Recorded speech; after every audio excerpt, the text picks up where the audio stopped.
So, good day to everyone.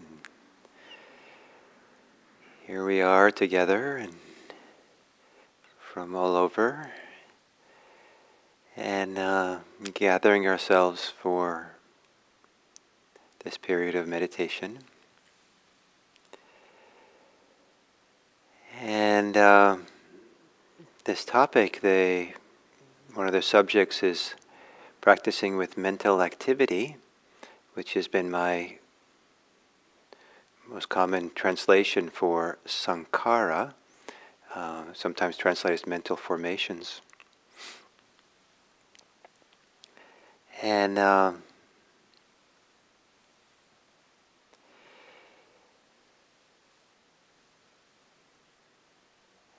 so say this about it, is that these mental activities that we have, as we practice, as we settle in meditation, as we begin to let go of attachments and clinging, and the direction the mind is going is to becoming beautiful, to have a beautiful mind. And that the feeling, that not just a feeling, the experience or the quality of physical calmness that happens when the body relaxes, and the quality of mental relaxation, tranquility that comes as the mental activities calm down. It's referred to in the Buddhist tradition as beautiful qualities of mind. And that many of these factors of mind that start coming into play, that of faith and engagement with the practice, attention, wisdom, mindfulness, samadhi, all these things, they're considered beautiful qualities of the mind. And so one of the orientations for meditation, one of the things to kind of be considering is, how do you practice? How do you do the activity of meditation so it itself has some quality of beauty, or maybe another word is harmony. I love the Hopi Indian, the indigenous people of New Mexico. I love their expression of walking in beauty. So what would it mean to engage the mind in beauty? And sometimes there's such a strong orientation towards avoiding what is not beautiful, what is difficult or painful, or there can be a lot of criticism in the mind, self-criticism, and a lot of judgments that whatever the mind is doing, wandering off in thought, is somehow wrong or worse. And it may be so, but what we do, how we show up to be mindful, to be present, to be engaged with the breathing, how would you do it if you did it in a beautiful way or in a harmonious way? Because that's the direction that this practice is going. And especially with this calming of mental formations, calming of the mental activities, we're feeling our way into a place of harmony or beauty, peace, of clarity, of lightness, of sometimes the ancient tradition talks about a kind of a clean mind, a cleansed mind. So for this sitting today, maybe you can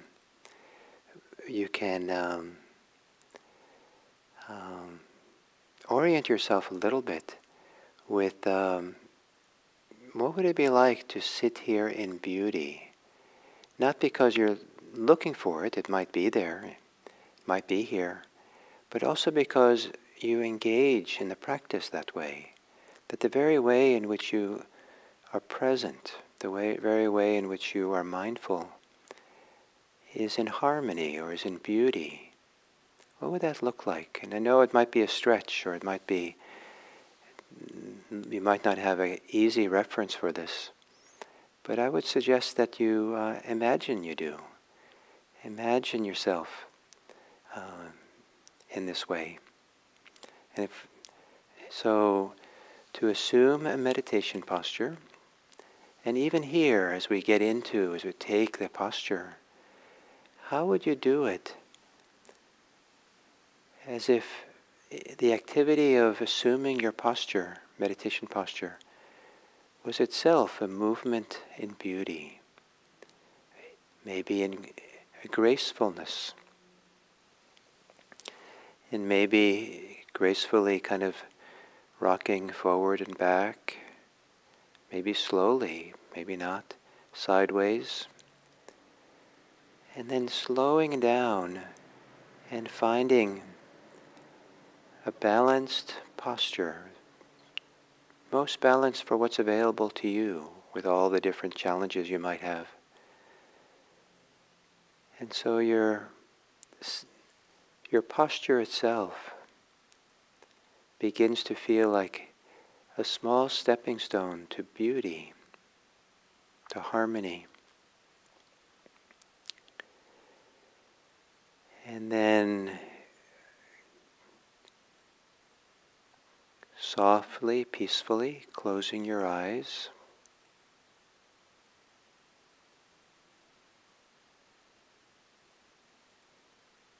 And then what would it be like if you approached your breathing with trust,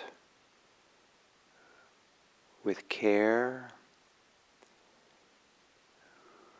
with relaxation, with some quality or feeling of approaching your breathing in a harmonious way or in a beautiful way? What would your attention, what would attending to your breathing be if you were attending in a beautiful, harmonious way?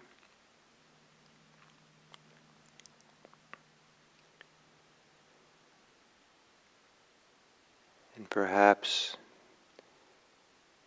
it could be that you invite your body to gently breathe more fully, expanding the chest, expanding the belly as you breathe in. Maybe 3/4 full, so you're not straining. And perhaps allowing for a longer, easeful exhale, as far as it's easeful to exhale.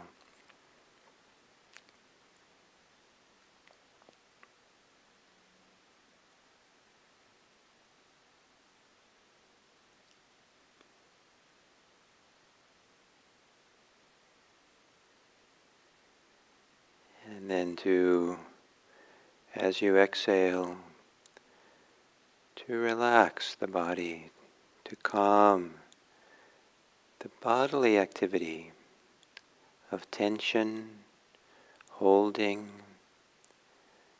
contraction in the body, releasing it.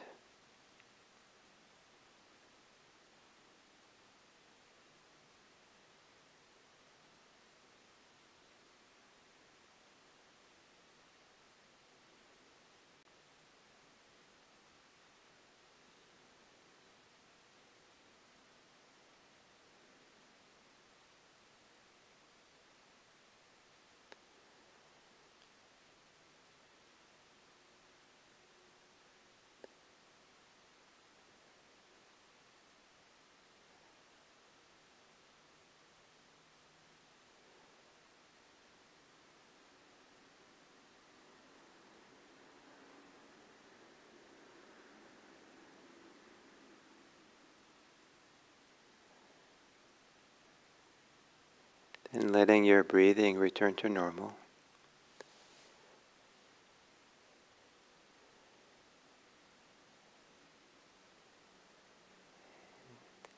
And then as you exhale, to also relax and soften the thinking mind. If you can recognize any tension or holding, contraction or hardness, agitation or forcefulness associated with breathing.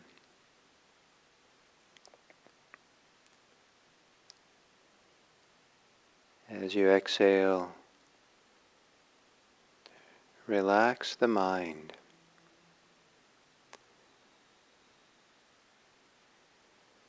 And if you can't relax it, that's okay. Perhaps you can recognize that awareness, attention to the tense mind, is larger, is distinct, different than the mind itself, the activity. And then hold the tense mind in the beauty of open awareness.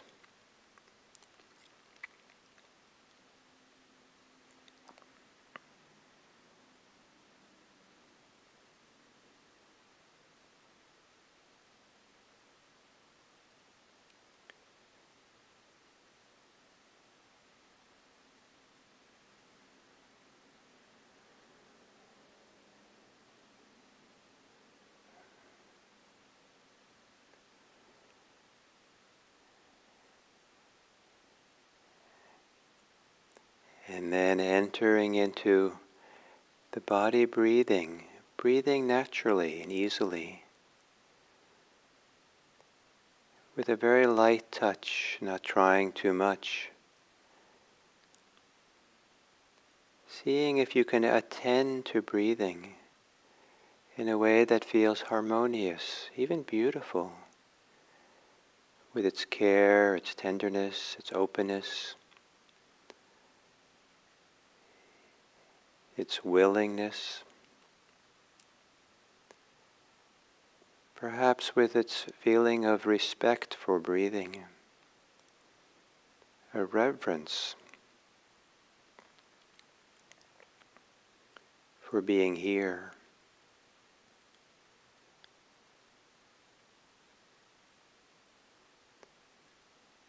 And perhaps there's something in the breathing itself which feels harmonious or beautiful, or pleasant.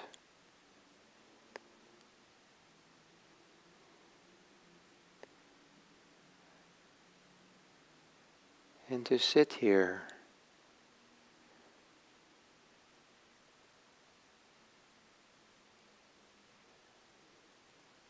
present for your breathing, while attuned to that which is harmonious or beautiful, here and now, no matter how small it might be.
If possible, relaxing the mental activity of anxiety,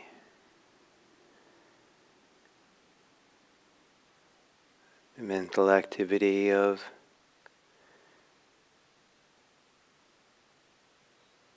discouragement or resentment. Letting those settle and recede to the background.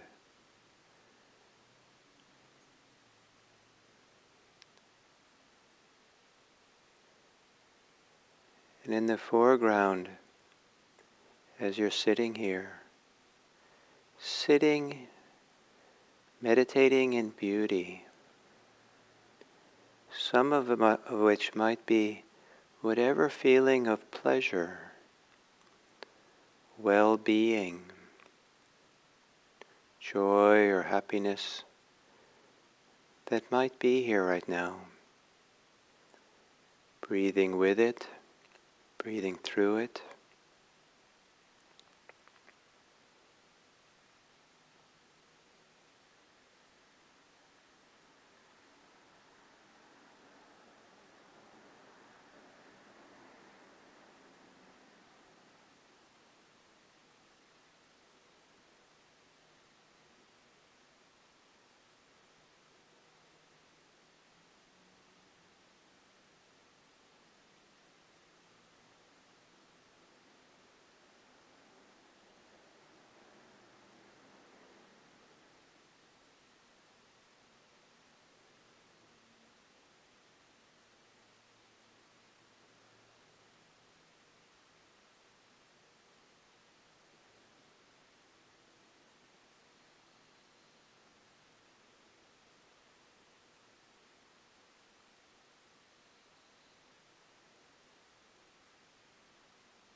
as you breathe, is there any little place inside of tranquility,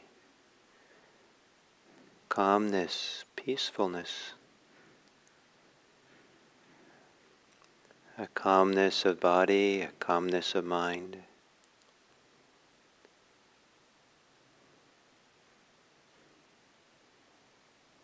Breathe with that. Breathe through it.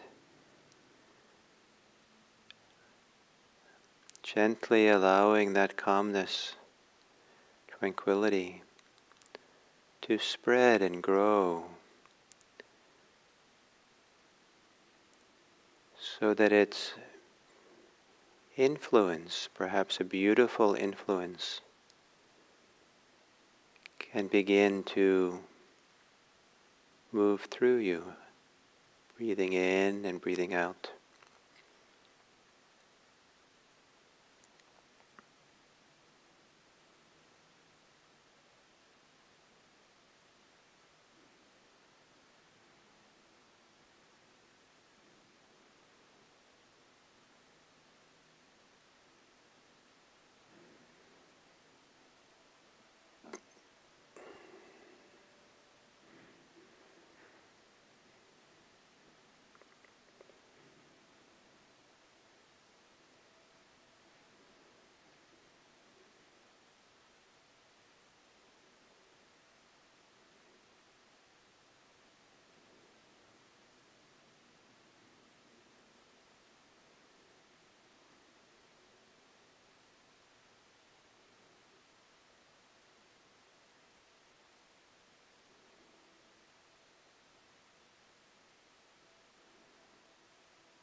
And then as we come to the end of this sitting,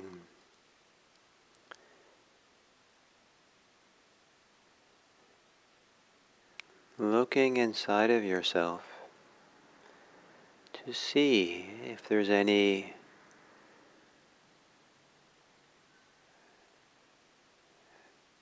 shift inside in the course of this meditation. Are you a little more settled? If not more settled, are you more aware, a heightened awareness of how you are? Both the subtleness and the heightened awareness can both be seen as something beautiful.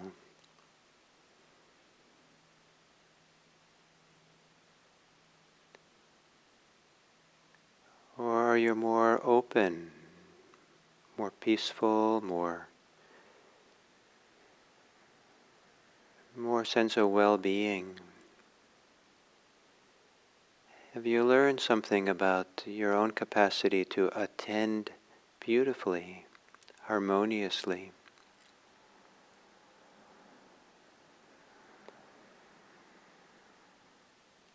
In whatever sense you have of an inner beauty or harmony or well-being, bring to mind some people that you know and imagine that they too have the same capacity. They have the potential for this. And that more than worldly success, that to experience this inner harmony, this inner peace or beauty, is one of the great potentials they have. A potential which is not dependent so much on what happens in the world.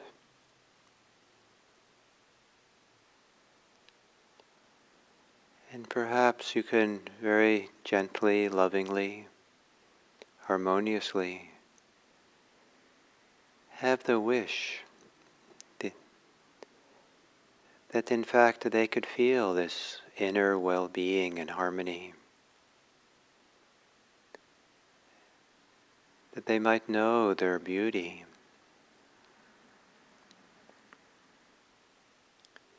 and beyond the people you know, even the people you don't know and the people who are a challenge for you. How wonderful it would be if they could stay closely attuned, aligned with their own inner harmony and beauty, their own potential for an inner well-being that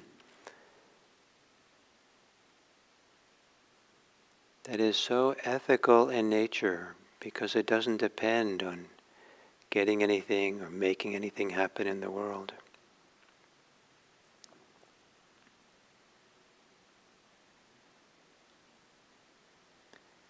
May it be that all beings touch into their capacity for happiness. May all beings experience safety within, peacefulness within,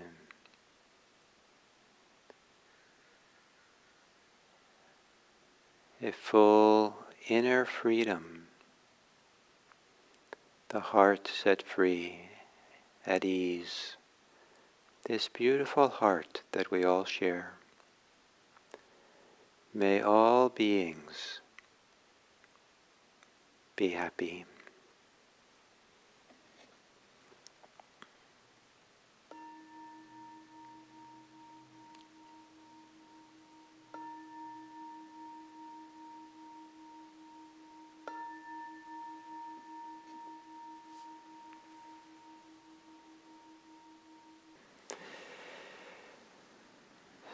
So, the topic for this week is what in Pali is called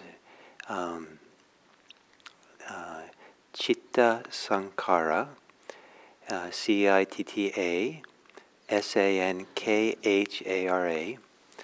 And it's often translated as mental formations, sometimes mental dispositions, sometimes mental constructs. For this week, I kind of been using the expression mental activities. And it's those activities of the mind which are planning, creating, imagining, actively thinking about things.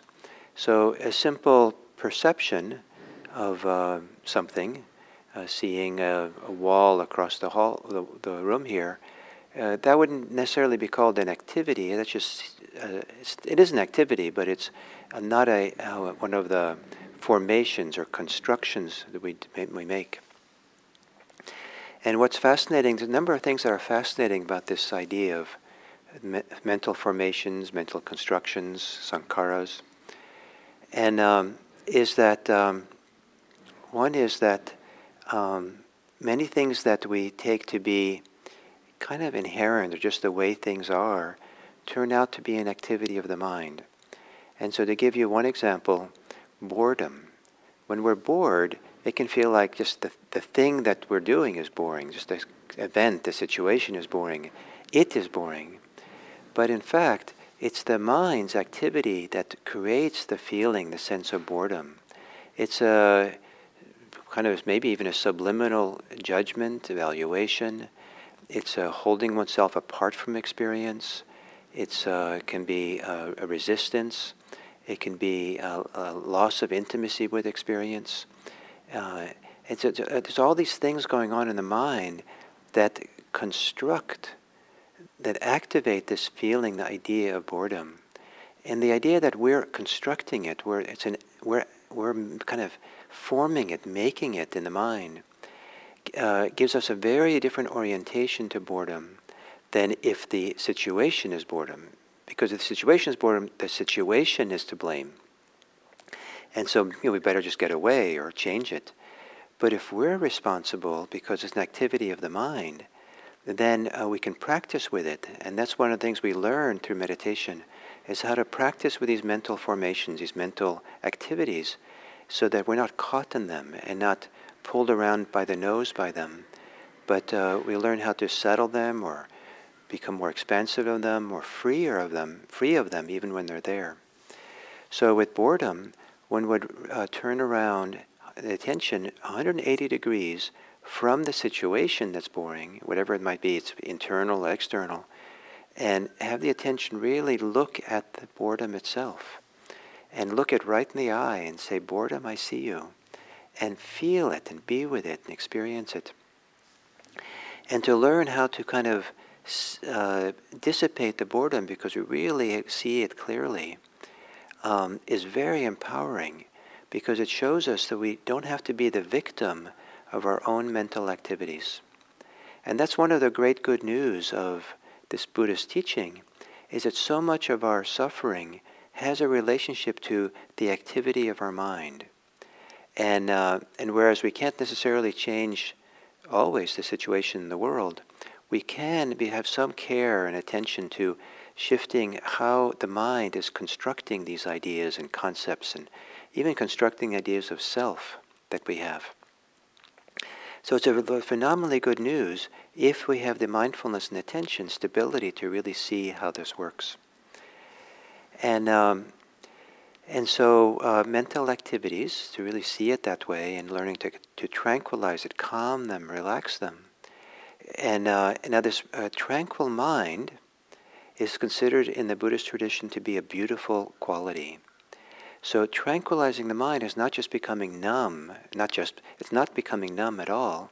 It's not becoming kind of less than. It actually begins tapping into something that's really wondrous, amazing about what's available inside, that can arise with this idea of a mind that's very tranquil, clean, transparent, smooth, easy.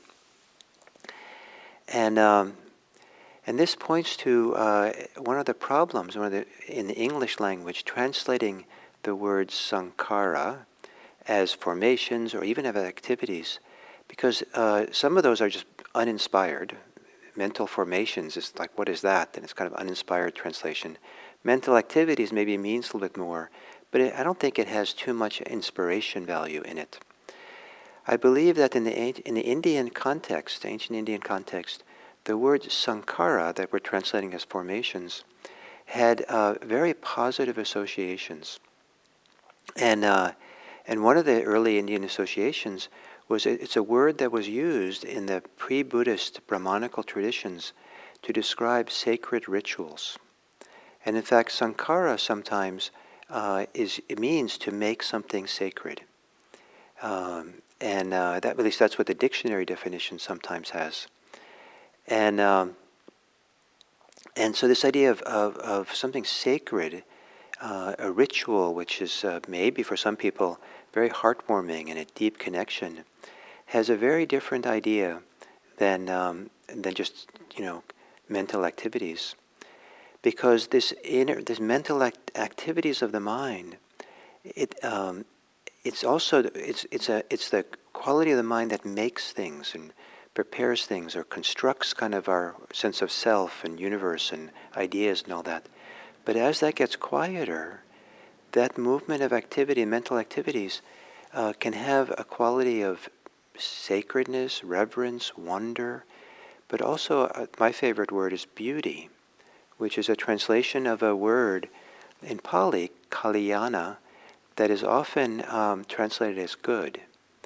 And one of the places where it's translated as good is in discussions about karma. Karma means action, and the primary action that we're dealing with in meditation is the mental action, so the mental karma. And sometimes it's translated that there's two kinds of karma. There's good karma and bad karma. And but the word for good is kalyana, which its primary meaning is beautiful. And you get a very different feeling about actions if you refer to them as being either beautiful or not beautiful.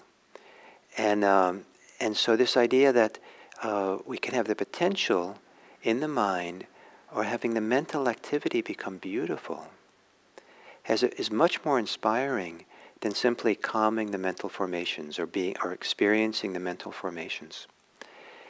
So the mental formations, the 7 steps of anapanasati, breathing in, experiencing the mental formations, mental activity, breathing out, experiencing mental activity, happens after experiencing some modicum of joy, well-being, and happiness in meditation. And that's important to remember, that all these things are situational, it's contextual, these steps of meditation. And we're not supposed to be in a hurry to get past it. And if you hear instructions that you're not there yet, just take it in and file it away for the future. No need to feel bad that you're not there. We're all going to be cycling through these 16 steps and be at different stages at different days, different minutes, different weeks, because of what's happening in our life and all kinds of situations. So the 16 steps are always, it's kind of good to think that we're always beginning at step 1. And not be in a hurry, not feel like you have to always be following these steps that I'm going through. I'm going through it linearly, but the trap of that is assume that you're supposed to be right coming along. And I'm trying my best to kind of make it come alive for you, but kind of trust where you are. And that trusting where you are is part of the beauty that we're developing in this practice. That trust, appreciation, reverence, care, love for oneself, that I can just be where I am and practice there and trust that this process will unfold. This anapanasati process is a natural process in its own way will unfold for you. No need to be in a rush or hurry through it. And so this trust is part of the beauty of the mind. And so rather than seeing mental activity, mental formations as neutral, uninspired, kind of, just stuff in the mind, we're touching into a capacity of the mind to be beautiful, to be wondrous, to be something that maybe borders on or feels sacred. And this is the great value of this practice, is to really discover a rich, wondrous, beautiful inner life that really can then inform how we live in the world. I like to think that as we discover this wondrous inner life, we get turned inside out, and what was inside is no longer inside, but something that that we share with the world around us. So, mental formations. So as we continue next week, maybe you'll keep this in mind, that we're working with a capacity we have for inner beauty and inner something that's wondrous, that lives in us for sure. Even though some of your mental activities that you're living by and that kind of you're caught in the grip of, and you don't even know you're in the grip of some of these mental activities, might be standing in the way for now of seeing how wondrous it is on the inside for you, the beauty that you have. So thank you for today, and I look forward to continuing next week.